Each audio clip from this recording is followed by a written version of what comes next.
Welcome to ARMA International's webinar, Get Your Records Retention Schedule Under Control and Keep It That Way, a case study in global retention scheduling. Is everyone seeing my screen okay? I am. Awesome.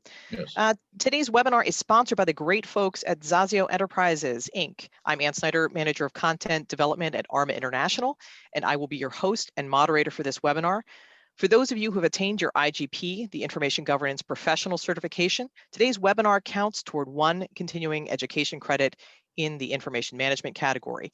If you have questions during the webinar, feel free to ask in the Q&A box. We're unlikely to get to all questions, but we'll respond to remaining questions received after the webinar has concluded. Before we get started, I have a few housekeeping items I need to take care of. First up is professional membership. If you haven't checked out your membership benefits lately, we are excited to offer online and virtual opportunities to get connected and resourced through your membership. If you aren't an ARMA International member yet, as you can see, there are a lot of great resources to take advantage of, and it's an affordable way to get resourced as an information professional. More information about ARMA membership and getting started can be found on our website at arma.org.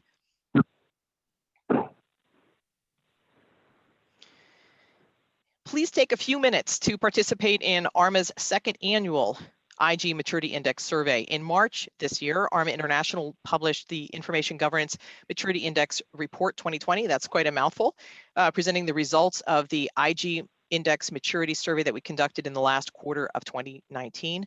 The survey aligns with ARMA's IG implementation model, the IGIM, and is designed to measure IG program maturity overall and across the 7 key areas of that model. This year, we're collecting our first year-over-year comparison data. Help us to build a useful benchmarking resource for your organization and the IG profession by completing the online survey and sharing it with your colleagues. Everyone's constantly asking for this kind of benchmarking research, so please help us build it. Jen, would you add the survey link in the chat box? I encourage everyone to please take this, share this with your colleagues. Don't take it now, though, because we're about to open with some great panelists. And without further ado, let me introduce them. We are joined today by 2 subject matter experts from our business partner, Zasio. We have Warren Bean and Jen Chadband-Massengill. If you guys can just say a quick shout out, a hello. Jen's not on video, I think, so. Yes. Hi, Ann. Hi, Greg. And yes, I'm Warren Bean. You can see my title there on the slide deck, but basically I help out with the sales process here at Zasio and also with the development side. So I help to manage the development products or projects and kind of guide where we take those projects. And I've been with the company for 20 years now. Hard to believe, but it has gone by quickly. And I think I've known Greg for a good chunk of those years as well. So welcome, Greg. Thank you. And so thanks for that introduction to Greg. We're joined by Greg Dinklenberg. He is the Associate Director of Records and Information Management at PRA Health Sciences. Greg is going to share with us some of his experience in tackling one of the harder kinds of retention schedules, a global retention schedule. Greg, could you just tell us a little bit more about PRA Health Sciences and your role there, just to give us some context? Sure. We're a global healthcare intelligence partner and consistently ranked among the top contract research organizations and best employers worldwide. Mm-hmm. We have developed life-saving and life-improving drugs with our comprehensive clinical development services, including data management, clinical trial management, medical writing, and regulatory and drug development consulting. Just to give you a little bit of scope, we have about 19,000 plus employees with 75 plus global offices in over 80 countries. Great, thank you so much for that, to give us that context for this discussion. So and, today, oh, sorry, let's not forget Jen as well. Oh, I'm sorry, I thought you were gonna, yes, Jen, you're, if you can say hi, you're not on camera. Hi, yeah, I'm not on camera. Hi, everybody, Jennifer Chadband here. I am a senior analyst and licensed attorney. I've been with Zasio nearly 9 years in the consulting department, and I've had the pleasure of working with Greg in PRA, and we're going to talk a little bit more about that project here, but it's great to be here, and thanks for joining us, everybody. Great, thanks. So let's go to the agenda here. So if you are the person at your organization who's tasked with developing and maintaining your organization's records retention schedule, you know that this can feel like a daunting task, but you can successfully tackle this challenge and get your records retention schedule under control and keep it that way. Today, we're going to walk through the steps to tackling this challenge. And I think of it, I had a mentor who said, when you're tackling this kind of problem, it's like eating an elephant. You take it one bite at a time. Whatever visual works for you. Again, this is a piece-by-piece process. So we're going to begin first with an overview of the process. If you're working with an outside consultant, there's going to be an intake process, but regardless, you're doing some kind of initial assessment. What's your starting point? Then you'll have to create a roadmap. Most people can't tackle all of their challenges all at once. They have to prioritize and figure out the order of operations they're going to tackle them. Then there's the delivery. This is either an internal delivery or a delivery from a consultant of those things that you've mapped out as priorities over time. And then, of course, you get to maintenance and auditing. That's keeping your retention schedule up to date after all that good work you've done. And then operationalizing, we mean getting that out to your end users and also connecting it up to systems if you want to take it to that level. Then we're going to move into a deeper dive into some of the common challenges that people face. Schedule needs to be updated or a refresh is required. There are jurisdictional issues or privacy concerns, and obviously there are some overlaps within those issues. You might be expanding into a new jurisdiction, and that creates some privacy issues. The schedule is too complicated, and you see a repeat here: maintenance and auditing and operationalizing. We're going to do a deeper dive into them within the common challenges section, and we'll give them just a quick overview as we go through the overview of the process. But we promise that we're going to be doing a little bit of a live demo of the Zasio versatile retention tool to show you how this can be done using the services that Zasio offers.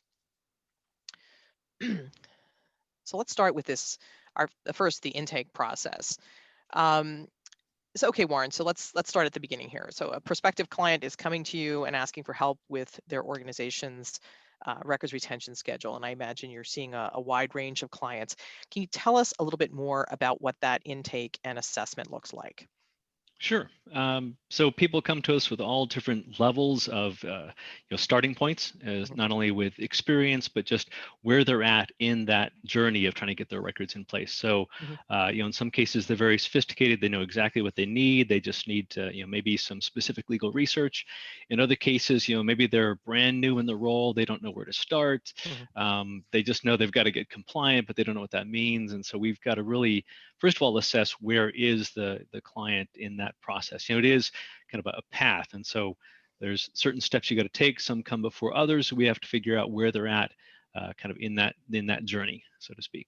And I guess a sensible place to start is with that retention schedule itself. So starting with a look at that. Absolutely. Yeah. What are some common challenges you see when you begin that process? They come in a lot of different forms, but you're right. It is really good to start with the retention schedule. And sometimes we'll ask, can we see a copy of the retention schedule? And there's kind of a little, yes, we've got this Word document that was developed in 1982, and we'll send it to you, but it's not much. We have that level. In other cases, it's very well thought out, very well reviewed, but maybe it's just hasn't been updated in a long time. Sometimes it's really complicated. Sometimes it's oversimplified. So it is all over the map as far as the different things that we see with regard to the retention schedule. So Greg, can you tell us a little bit more about your intake process? What challenges or brought you to Zasio in the first place? First of all, I've been using Zasio Versatile Retention, which is their software, we'll see later, for about 15 years. And I decided to bring Zasio's product and services in when I came on board with PRA about 4 years ago. Not only do I know the software and I worked with it, but it made sense to utilize their consulting group in conjunction with the software, since I was really a one-man team at the time. So my bandwidth was pretty limited and had other pressing schedules to be created for GDPR. So what I'm hearing is this is a way you were using this outside consulting service as a way to augment your staffing limitations. Right. They were an extension of my staff. Excellent. Exactly. So let's move on to, so, there's this initial intake and assessment of your schedule. The next part of it is then, based on that intake and assessment, you have to plan a process of how you're going to tackle it. And this is also not just making a roadmap overall, because sometimes this is a multi-year, multi-phase project, but also then digging into the specific statements of works for each of those parts of the process. Warren, can you tell us just a little bit more about how you help clients build that roadmap, and particularly how you help them prioritize? So you found all kinds of issues with the retention schedule. How do you help them decide what to start with first and how to phase that in? Yeah, I think that it mainly starts with looking at those pain points and the priorities that they have. So if the pain point is that they know they're not compliant with certain laws, then we've got to start there. Mm-hmm. If the pain point is that they really don't even know what records they have to apply the retention schedules to, then obviously we've got to start with maybe some kind of a data inventory. Mm-hmm. And so we kind of know what the path is and what steps people need to take, and so we can kind of develop the roadmap based on, maybe they've already done a data inventory, so we don't need to do that. Maybe they've already done interviews with stakeholders, so we don't need to start there, but they really need to review their current schedule, or have some different research. And so we have to customize that depending on the needs, but also the priorities, the budget. All of those issues come into play when you're trying to develop a strategic roadmap to get someone from point A to point B and make sure you fill in all the gaps. And obviously fires first. If there's a major compliance Yes. gap, then you want to put that out, For sure. rather than just something that's more cosmetic or about delivery and things like that. So Jen, can you just share with us some common challenges that your clients face at this stage? Yeah, absolutely. So I think some common challenges that we see is, first of all, just being realistic about your timeline. Mm-hmm. For instance, when you're getting into the research, you're a multinational corporation, you might be looking at 50 plus jurisdictions mm-hmm. or more.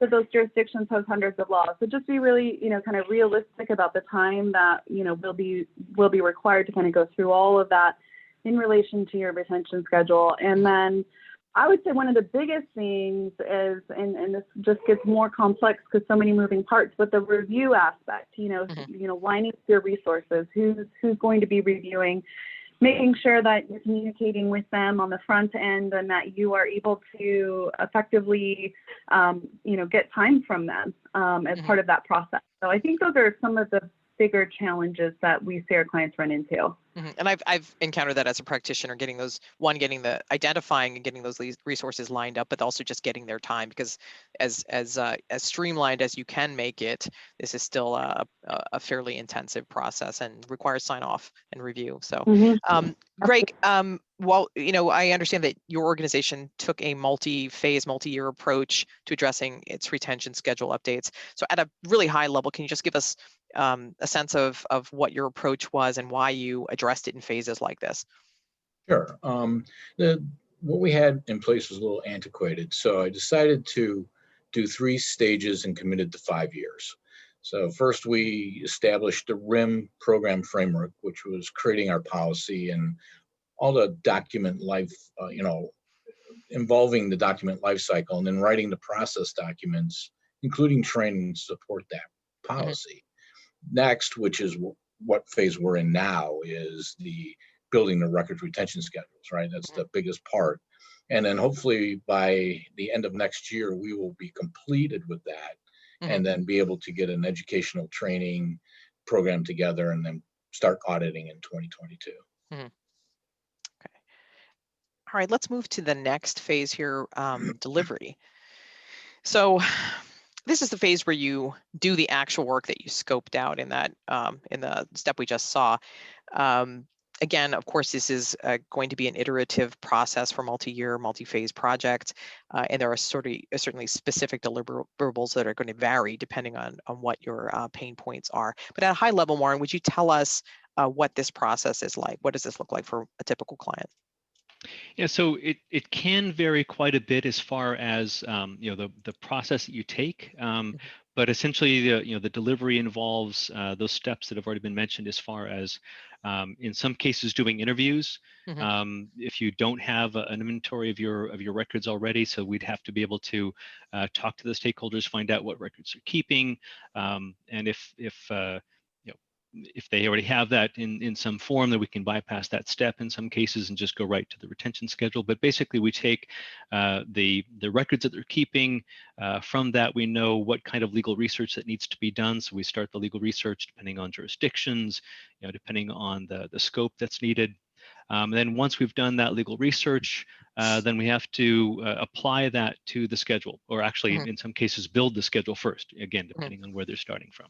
Right, so you have the extremes. Someone's coming in without one or minimal schedule. Okay. Exactly. So it might be that a draft schedule is created based on the inventory or the interviews that are done. That's shared with the client to make sure that we're on the right track.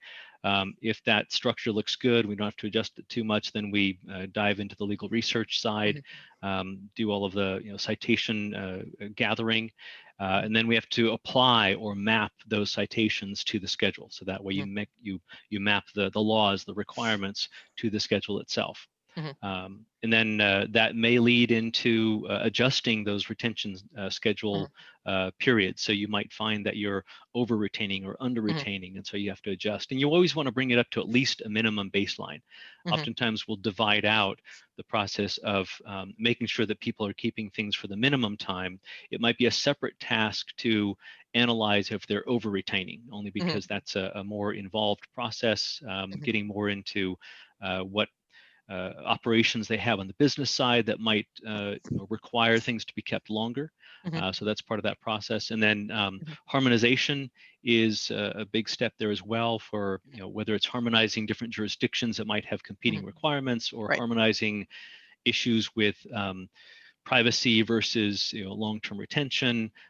There's always going to be conflicts that you have to work out and find some compromise with. And we'll dig into that a little bit as we go into some of those specific problems as well. So again, so we're seeing is really client specific depending on the specific challenges. And I think it's interesting that there's even a phase approach at these lower levels. It's not just a phase approach in terms of big swaths of this, the updating and of your schedule, but even down at the level of the retention periods itself, themselves, excuse me. Jen, what are some common challenges that your clients are facing at this phase? Gosh, I hate to go back to it, but I'm going to have to say kind of the human factor. So, scheduling the interviews and making sure that you're getting people time and getting responses from surveys. I think that's something that we see. I think there's some ways to mitigate that for sure, making sure that you're really communicating clearly and letting people, know what to expect, and kind of have a clear communication campaign with people that you're engaging with on the project. That's always really, really super helpful. And then it kind of goes back to, this review aspect and, making sure that you're getting people to truly sit down and look at what you're presenting and thinking about it and providing any thoughtful feedback and getting that buy-in. So I would say those are some of the major challenges that we see during this phase. Greg, can you tell us about your experience with the delivery phase? I know you said that your second sort of phase of this. Can you share any challenge that you faced when you were working with this, outside partner, and what you did to ease the process? Or, even if that went well, did you encounter this sort of internal challenge getting people lined up? Was that something you experienced?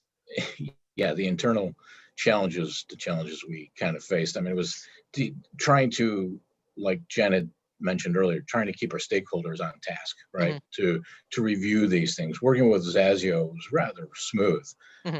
We came in with a records inventory and, provided that to Zasio. They did initial research and applied citation baseline retention periods, and then we went through the review process with our stakeholders, and then bounced the changes back to Zasio. What's really nice and what's really slick is the way the software works. Being able to do a change request, and they actually apply all the citations to the records retention schedule I designed within the Zasio software. Right, and we're going to do a deeper dive. We'll actually get a chance just to do a little bit of a teaser. Warren is going to walk us through this so you can see what it looks like when we're using a tool to get these citations and updates to you, either to make the changes to your schedule or also that sort of ongoing maintenance and auditing part of it. Of course, you can strong arm it and do it using an Excel spreadsheet. Those techniques work if you're, yeah. I see Greg's face there. I think we've all done that, and it works, but it's really difficult, and it doesn't give you the kind of visibility. But we're going to get, I don't want to jump the gun on that too much. I want to move to the next item here, which is maintenance and auditing. We're just going to zip through this again because we're going to do a deep dive in the section. So once you've done all this work, once you've updated your records retention schedule, you want to, keep it fresh. And, whether you're pushing out, once you're actually pushing out this to your users and things like that, that's what the next thing here we're looking at, which is the operationalizing. But you're going to want to do that on some regular basis, but you want to be able to keep at least the citations and updates coming in with some frequency, and you can do this on essentially an evergreen approach there, again, where your policy is updated continuously throughout its life.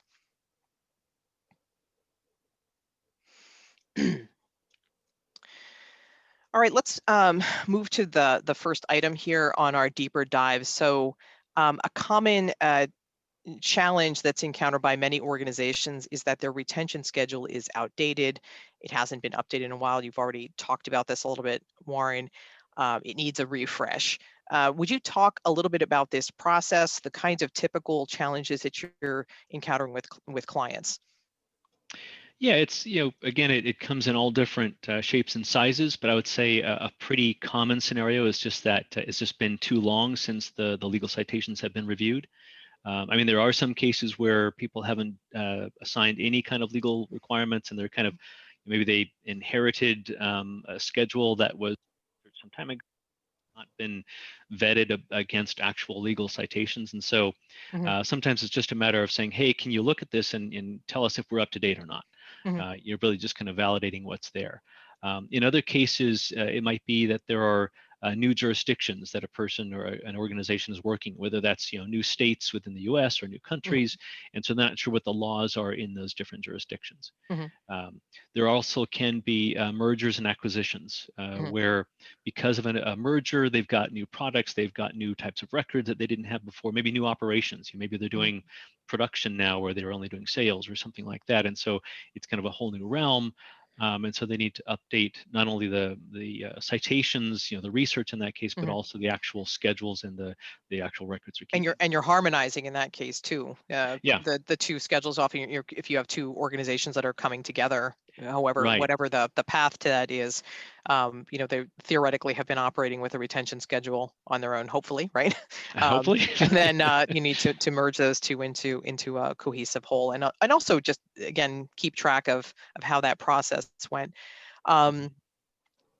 So can you tell us also a little bit? So can you tell us a little bit more about identifying the gaps in the records retention schedule? So you were talking about sort of an industry-specific look as well.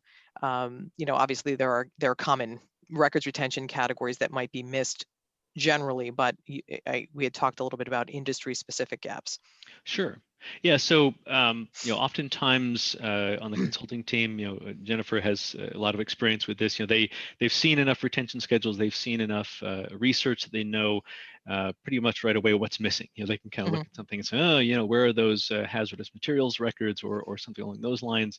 So you can have gaps with respect to just records that pretty much, any standard organization or maybe a pharmaceutical specific organization, that they probably have, but maybe they haven't accounted for. Or it might be gaps because it is an older schedule. So it might be technology gaps. They're now having to cover social media records that they weren't covering before.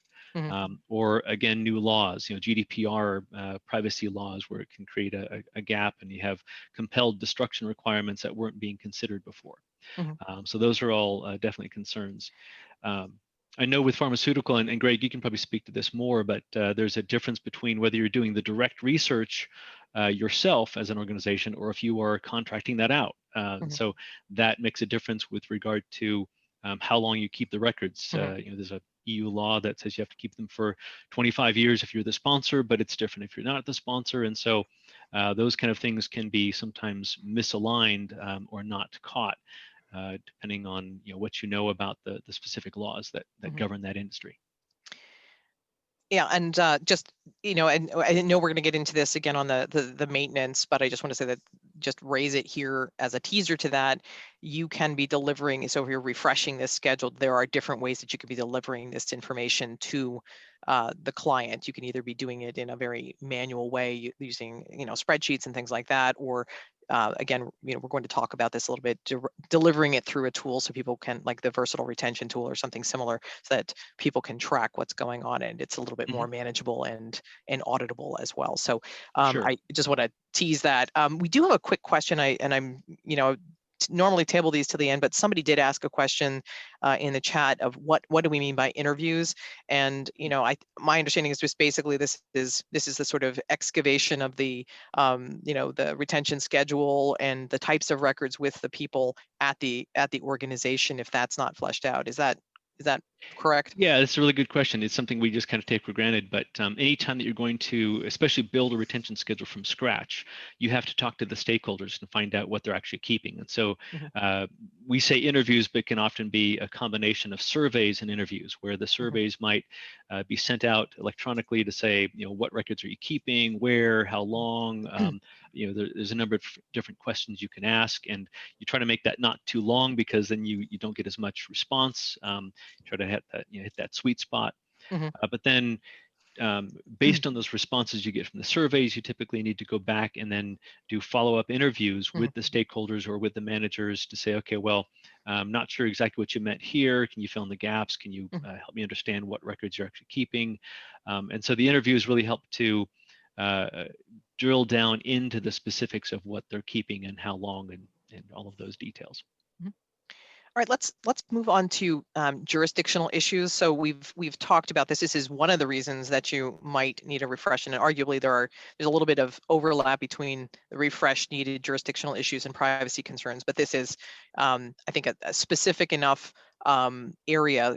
Certainly with organizations I've worked with, we've taken it's sort of a jurisdictional rollout based on the organization's needs. So say a proposed expansion or planned expansion into another jurisdiction, and getting ourselves compliant for that jurisdiction on an appropriate timeline. So can you just tell us some of the types of jurisdictional challenges that you typically see? And obviously privacy is one of them, but that's the next item on the list here. So separate from privacy specifically.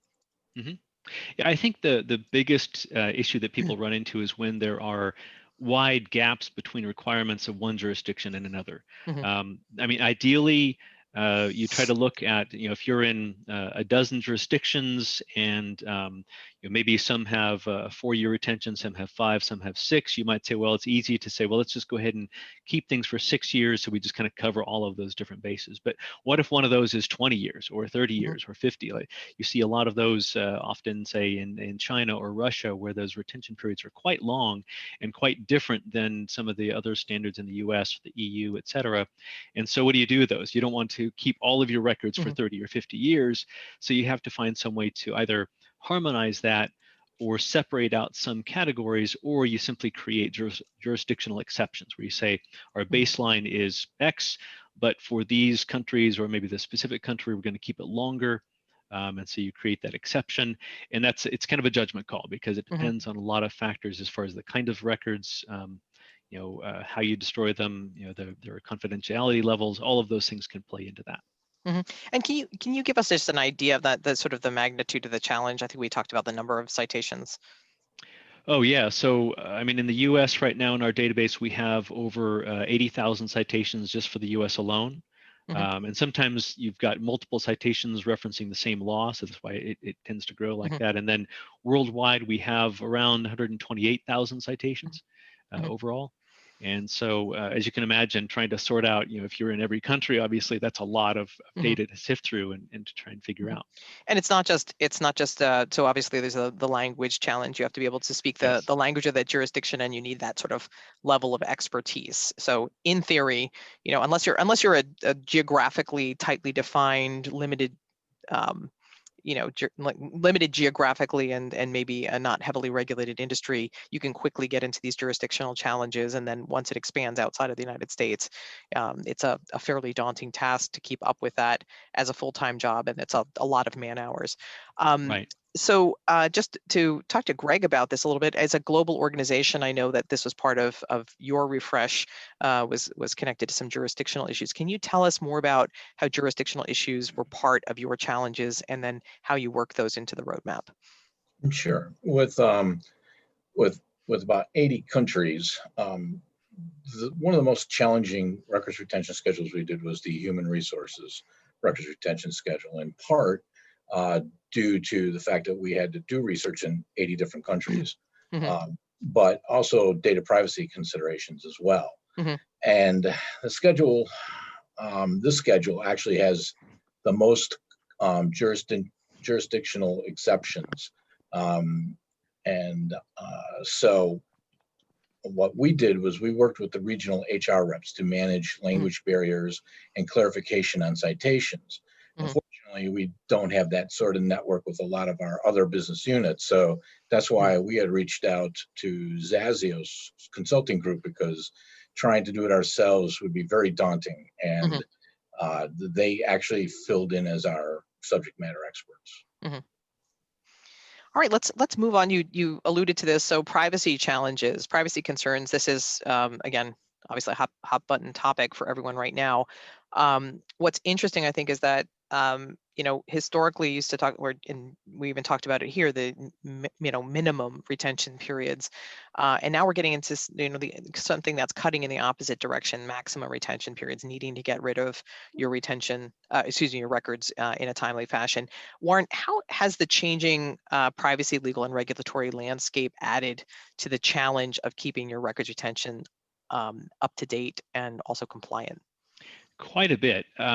Because what I noticed when I was in, kind of starting off in this process many years ago, is that it was pretty common for someone to say, well, I know the baseline for this type of record is 7 years, and maybe I'm going to keep it 10 years.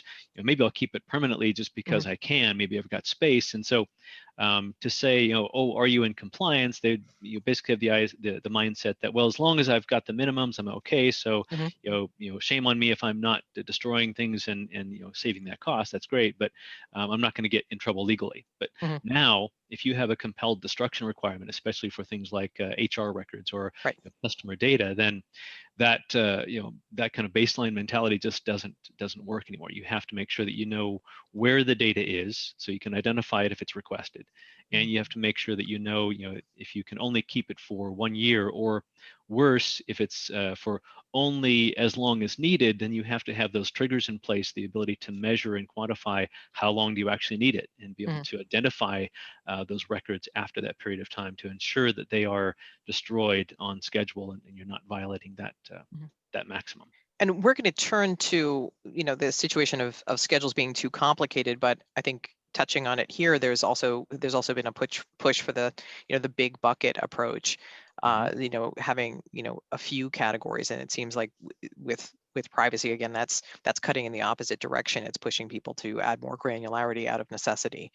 You're right. Yeah, it used to be common to see schedules that were 1,000, 2,000 records long, and then with the big bucket approach, that got minimized down to usually 100 or so. Some even went as far as saying, I'm going to have 7 or 12. Right. But yeah, when privacy started hitting, then they realized, okay, well, that big bucket contains some things that have to be destroyed sooner, and so you have to carve out or at least make exceptions, and that's always the rub. Do you make an exception, or do you actually carve that out as a special record category? Greg, can you tell us just a bit about how the recent changes in privacy have impacted your organization, and particularly with respect to your keeping your retention schedule compliant? Sure.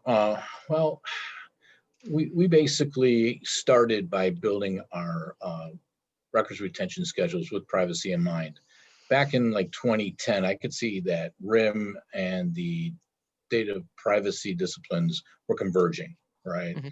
That big bucket aspect was going away or Mhm. wasn't effective anymore. Mhm. And so now with GDPR in full swing, it's imperative that your records group works very closely with your data privacy group. Actually, ours is within the same functional organization, so that we share the same director. So yeah, we've right away went in with the idea that we were going to have certain exceptions based on data privacy law. Great. Let's move on to the schedule being too complicated. We sort of have already hinted at this.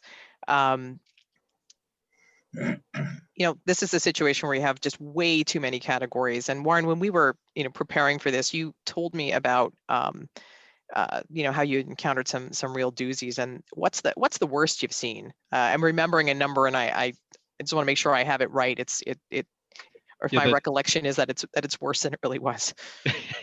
Yeah, the number that I told you earlier was 98,000 record types.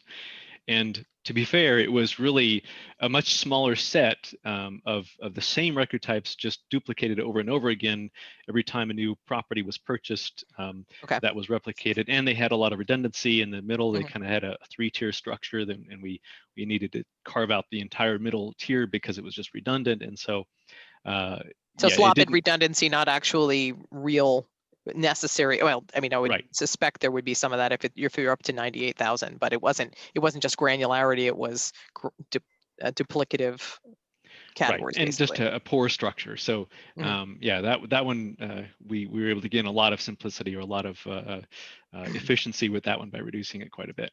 So talk to us a little bit about so not everybody has that kind of disaster. I'm sorry, that was a little judgy.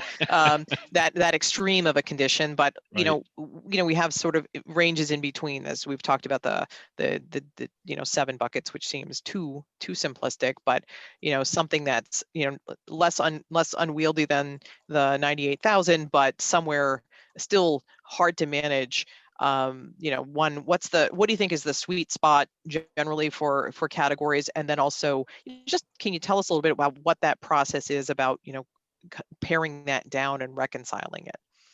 Yeah, I would say there's no perfect number that you're trying to attain, but it seems like the sweet spot is right around 100, 150. And again, that depends on the industry. It depends on how many jurisdictions you're in, things like that. But from what from my experience and seeing things, that seems to be kind of a nice middle ground, so to speak. And then I'm sorry, you were saying another question there, and I've already forgotten the second. No, it's just the other question is sort of so I come to you with I'm somewhere out of that spot. I'm in the couple hundred process. more. What's that process look like? How do you help people pull those together? So I've come to you with this slightly unwieldy, hard to manage schedule. How do you help me eat that elephant? Yeah, the first step in that is obviously looking for redundancies. If you've got the same types of records covered by multiple categories, but they're all the same retention period, can you pull that together and say, really, you're going to destroy these at the same time, so why don't we pull those together into the same record type and simply put the detail or the granularity into the examples. So oftentimes you have a lot of different record categories because each one is a different type of document or different type of record, but you can lump that into one group and then put the names of those different record types into a field that can be searchable, so that if someone's searching for their invoices, vouchers, work orders, whatever they might be, they can still find them. They just find it by searching the keywords, and they find it as part of that general So bucket. you're pulling those like the common types of documents together into that one category instead of having an individual line for each one. And also it can be done by normalizing the retention periods themselves. So if you've got a lot of different variations, 10 years, 7 years, 3 years, 20 years, a lot of times you can normalize those as well, so that you have maybe 3, 7, or maybe 3, 10 and permanent, or some scheme like that, where it's always going to be one of those 3 or 4 retention periods, that can help to simplify the schedule also. And can you tell us about the term harmonization? I think we may have said that a couple times here. Yeah, so we talked about global harmonization, and I mentioned that you can have different jurisdictions with different requirements, and it's a matter of either coming up with something that covers all of those or dealing with exceptions.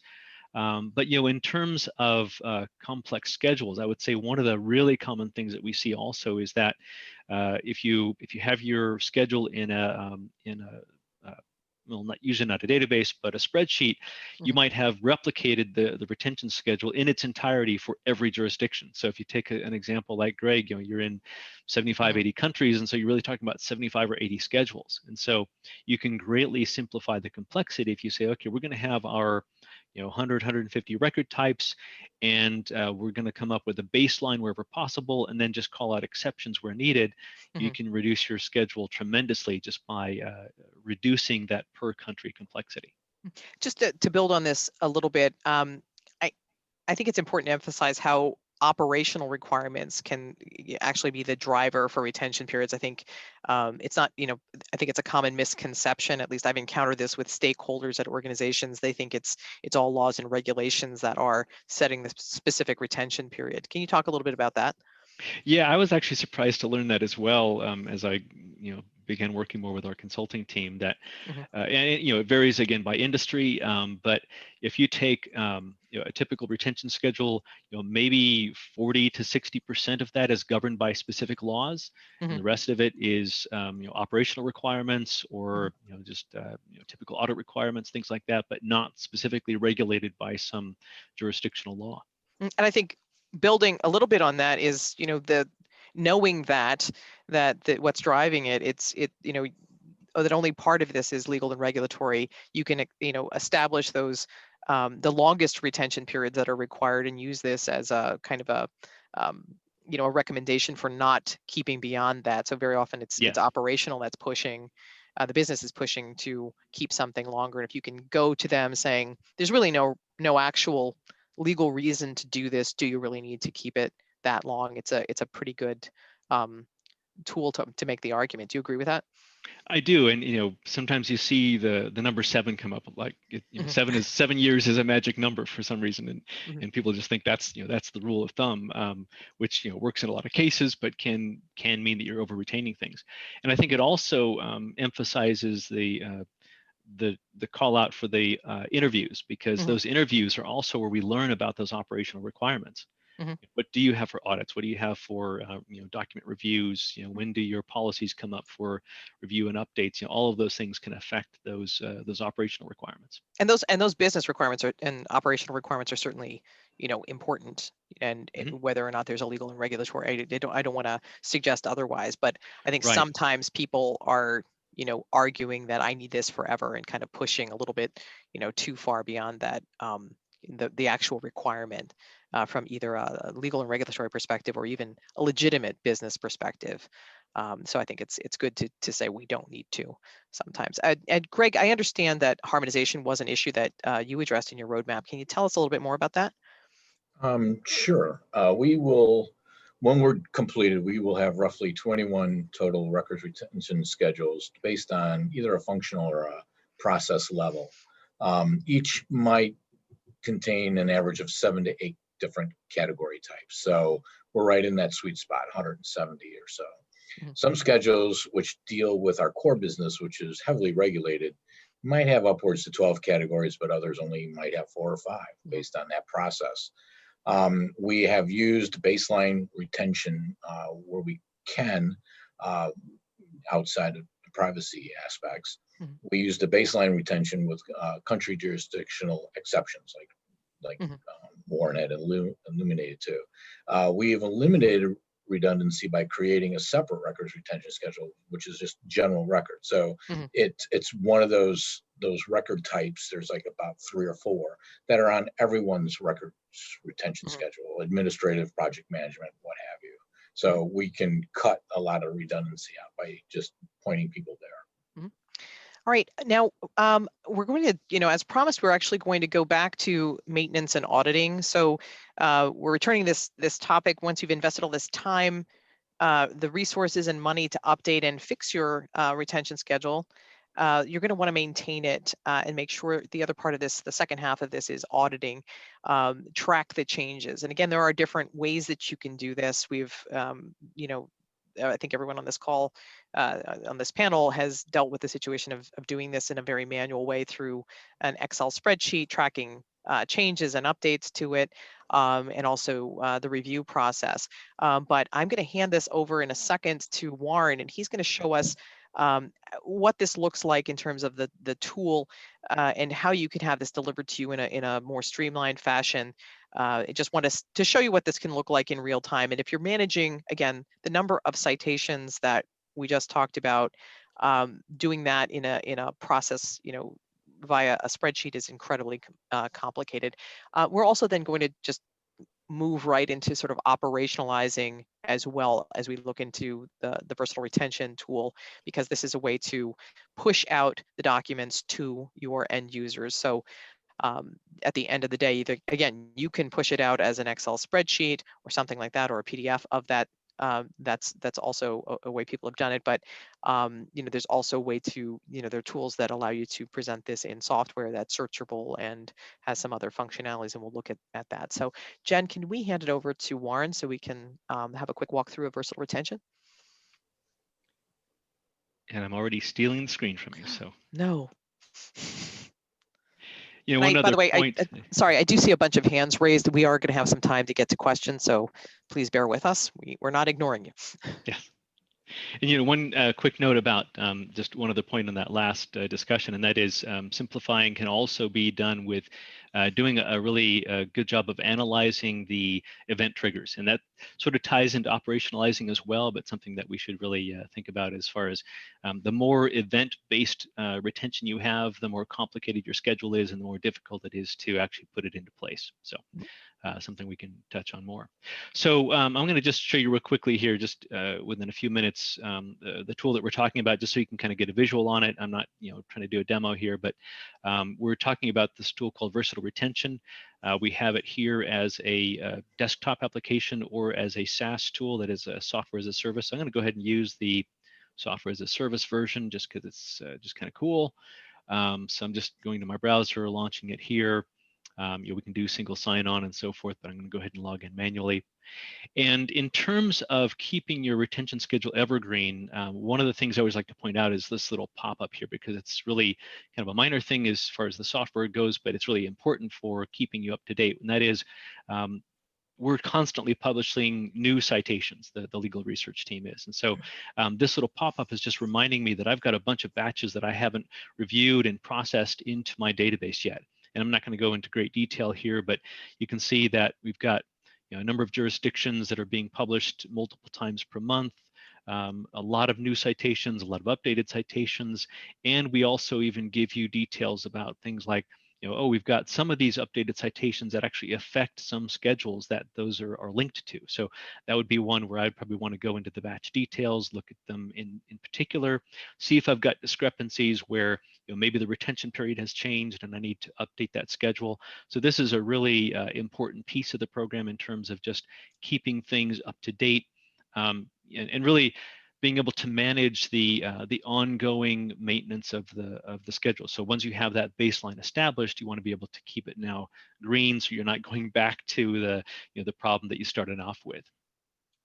So the other thing I think that's important here is that all of these things that we've been talking about, as far as the building of the schedule, the legal research, the maintaining, publishing, managing changes, that's really sort of represented here by these four main icons. So obviously, we talked about doing the legal research, we talked about doing interviews. This is a place to track that information if you need it. And then obviously a place to maintain the schedule and keep it yourself.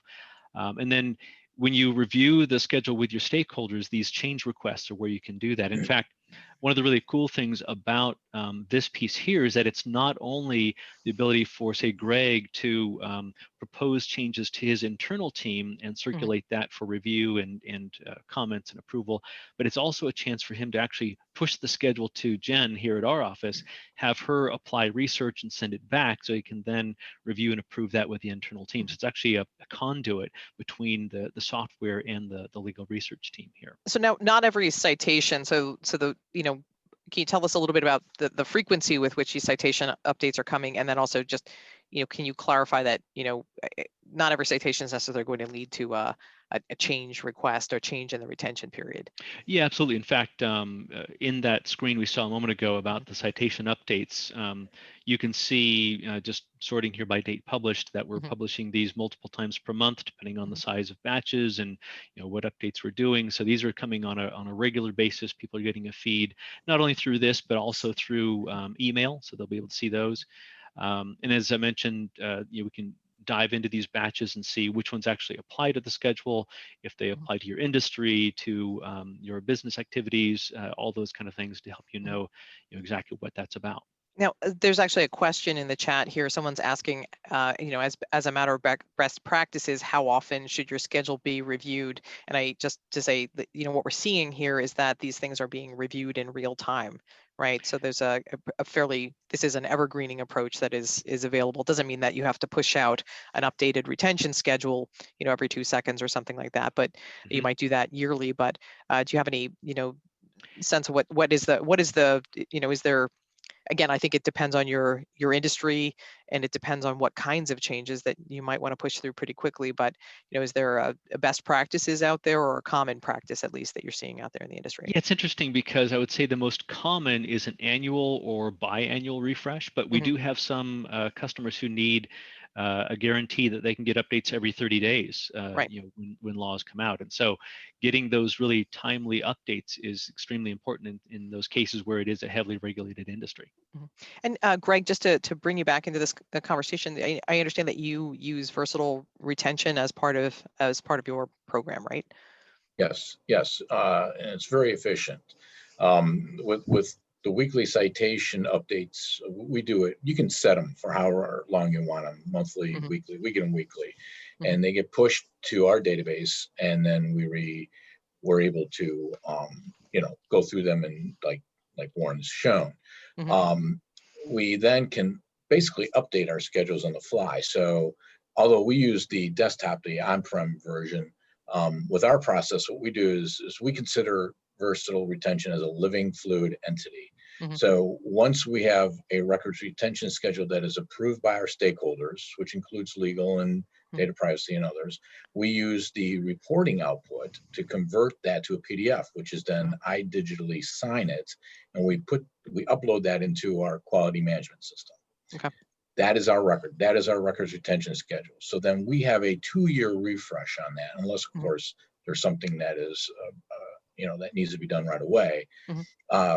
So by these updates coming in, we can then go in and if there is a change in retention period, we can update the schedule and record the changes in the change request module. And then that way, when we go to look at this 2 years later, if we can, it's done. We don't have to do any further research unless, of course, we've added countries to. And to get to that, thank you for that. To get to the sort of second half of it, I just want to make sure we have some additional time. There are a lot of questions to get to the second half of this maintenance and auditing. So, can you tell us a little bit more about that, Warren? Because I mean, one of the things that's important is understanding not just keeping your schedule fresh and current, but also making sure that you understand what changes were made when, because they're going to be point in time questions that can be asked, for example, in e-discovery and for other reasons too. Yeah, excellent question. So one of the things that the software does really well is it keeps track of all of those changes. So if I just take one schedule as an example, these are all of the changes that I've done over the course of time for this one item. And so each one of those I can open up and see the specific details of, and see exactly what happened at each point, highlighting the differences, whether there were a difference in citations, a difference in retention periods. And so Each one of these is basically a snapshot of what Mhm. that record looked like at any given time. Or I might go further and say, well, I want to know, what was changed by a person or for a department over time. And so I Mhm. can just basically go and choose someone here and do a search on all the changes, maybe for a specific time period, maybe for a specific department, and get everything that's been done during that time frame. So if I need a report of that, that change management process or that audit control, it's really easy to reproduce. And in fact, one of the things that's sort of a side benefit of keeping that snapshot is that when it comes to producing the schedule, you've got the current version, but I can also go back and say, well, what did my schedule look like Right. as of some point in the past? Mhm. Just pick a date. And recreate that point in time. Exactly. Mhm. And so it basically picks up all of the retention periods as of that time, the statuses, descriptions, and so forth. And you can easily just report that as well, as Greg was mentioning that he does, whenever he's publishing the schedule officially. And again, that is certainly something that can theoretically be managed through a manual process, but is a lot more difficult. Yeah, you'd have to keep especially track of multiple spreadsheets and yeah. Mhm. So let's I want to keep this moving. The sort of the next piece is operationalizing your retention schedule. So you have you've refreshed it, you've filled the gaps, etc. Your schedule's refreshed, and now you have to get it out to your end users. And the sort of next part of that is not just getting it out to your end users, but getting it out to the systems within your organization. Everyone is talking about digital transformation, which requires the sort of connectivity in our technology ecosystem. But this is one way that you're going to talk in a couple seconds about how we do that with a retention schedule. Yeah, so like you said, it can be initially just distributing or publishing it to your users. So it could be like Greg was talking about, where he generates a report of anything that's current, puts that into a PDF, maybe posts it on a shared drive or SharePoint, something like that. Or you can have a live sort of interactive system. So we have an option here where that same schedule can be accessed by an end user just in read-only mode. So they can you can have a landing page where you have instructions about your particular records program, and maybe allow them to search and say, where are all of our accounting records? What does that look like? And they can quickly find everything related to accounting, get the details, retention periods, and as they click on any of those, they can see more specifics, including things like those citations that have been linked to the record category or the country exceptions, so they know that, okay, in this case, Australia has a 10-year retention instead of the baseline 7 years, for example. And one of the things I like about this is there's a single and clear, well, one, it's searchable in a different way. That, you can do a Control F in a static document, of course, but Sure. it's searchable in a different way. That the user interface is a little bit more accessible than just a static document. But I like the idea also of a single point of truth.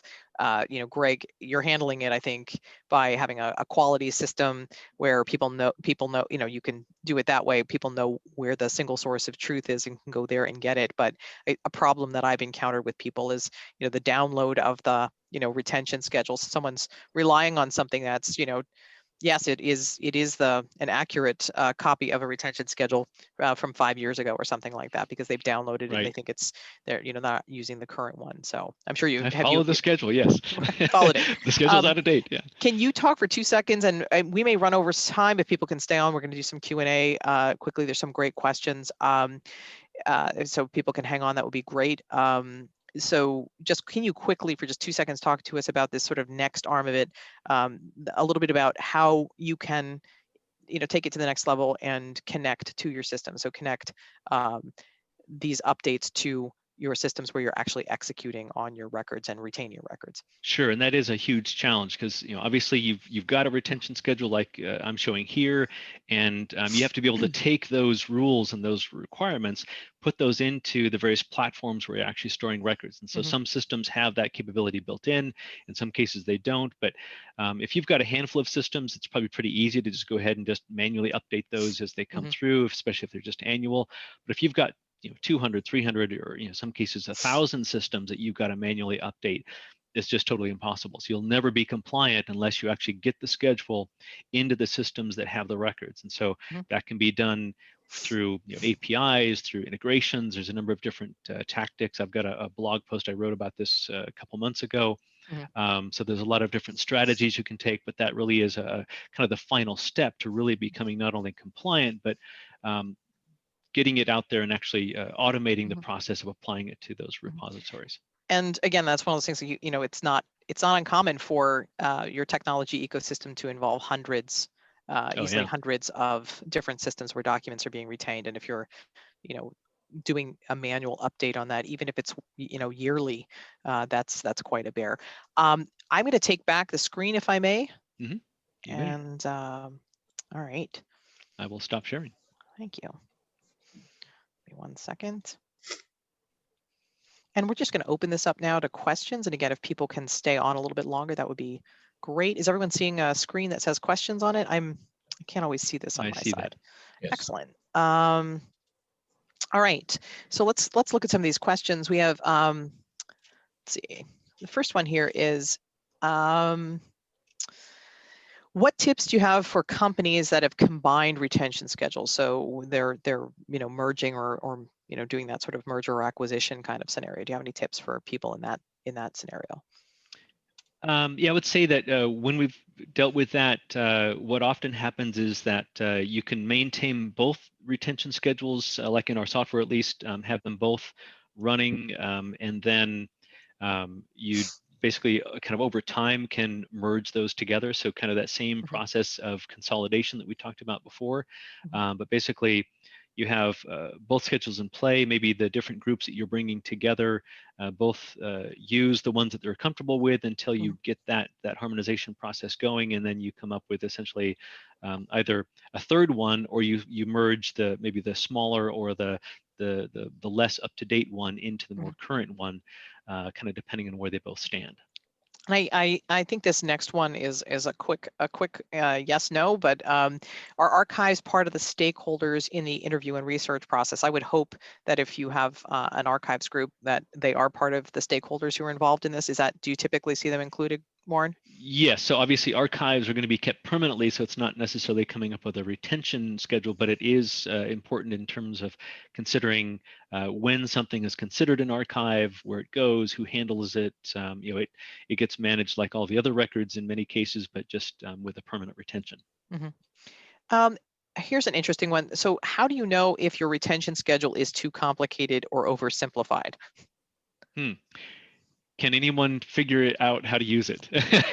Are they coming to you with questions? Right. I think that that's obviously, if it's unmanageable, if it's impossible to find stuff, people, you're getting an excessive amount of questions, those kinds of things. If you, as the retention, if you as the person responsible for it can't manage it effectively, I think that's a good sign too. Greg, do you have any thoughts on that? Yeah, I agree with both of you on that one. Yeah. And I think the other side of it, the big bucketing approach, I think one of the things would be, you're non-compliant, that you can't respond to some of the privacy concerns, for example. Absolutely. Right. Absolutely. Let me see what's the next one here. How many countries? This is a specific question for Zasio. Like, how many countries do you cover? What jurisdictions are you in?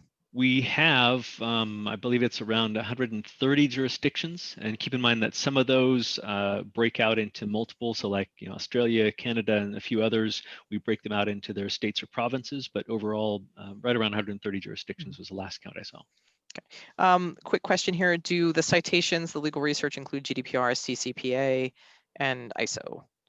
All the above. Well, if they pertain to retention or to handling, so we have a whole section of our research that deals with privacy, signature requirements, cross-border requirements, what format the records have to be in. So all that's considered part of the handling requirements. So that falls into GDPR, CCPA. Some of that would be ISO. I'd have to think about ones that would be specifically in that category.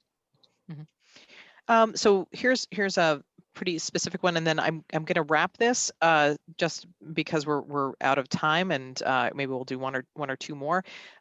This is a question from an anonymous attendee. We have historical paper records that relate to a function now handled by another company. They include private information. It's been suggested that do we send them to the new company as it relates to their organization's inception and history? Is it acceptable to send them to the new company to vet and destroy? Even though they predate them. This is pretty specific. I don't know if anyone wants to weigh in on that.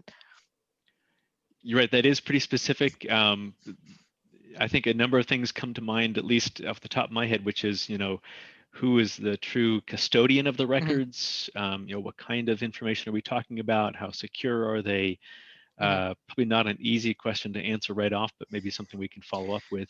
Yeah, and I certainly think it presents, concerns for you. This is a common scenario I think that we encounter in any of these kinds of organizational transformations.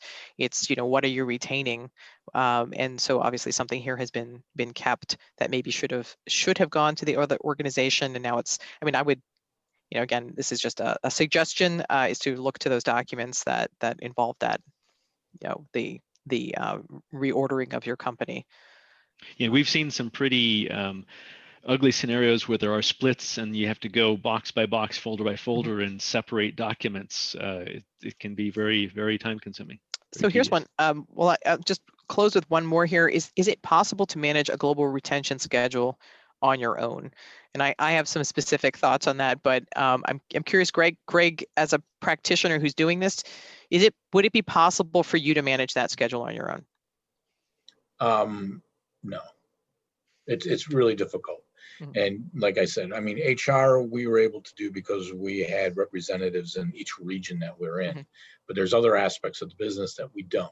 And although we may, like for human resources, if we could have people in a country, but not an office, that country then has to be researched for jurisdictional purposes. So no, I truly believe that it takes a village to manage something like this. And I know, Warren, you probably don't want to do we do too much of a pitch, but I think that from a practitioner's perspective, I can say that I would think it's nearly impossible. Again, if it's an unusual circumstance, if you're geographically defined and not an especially regulated industry, but once you get outside of once you start even expanding within the United States, or you get outside of that and you're in multi-jurisdictions, it's not just the challenge of a language barrier, it's also the challenge of the expertise within that jurisdiction. So it's specialized skills on top of the language skills, and I think rapidly you get out of a manageable scenario. For example, if you're just in the EU, do you agree with that generally?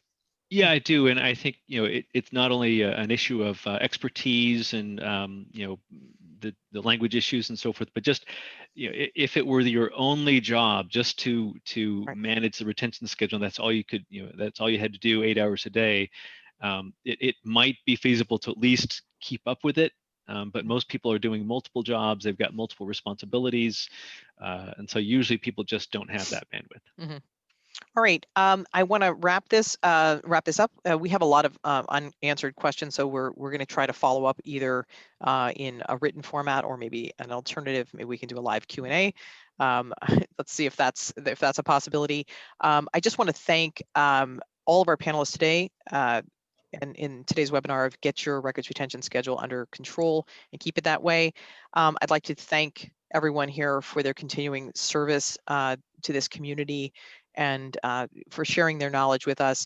Our next webinar will be announced very soon, so keep your eye on your inbox. And before we close, I'd like to remind you about becoming a professional member of ARMA International. Take some time to invest in yourself. Also, again, remember, ARMA has an array of resources available: white papers, training, articles, our magazine, and much more. And I also want to remind you to please be sure to take the survey. We need your input to create a really awesome resource. And on behalf of our speakers, the wonderful folks at Zasio who give their time and money to sponsoring programs like the webinar today, and all of us at ARMA International, I want to thank you for joining us today and wish you the best in all your information endeavors. Have a great holiday season. Stay safe and stay well. Thank you, Anne. Thanks, Greg. You as well. Thank you, Warren. Bye-bye. Bye.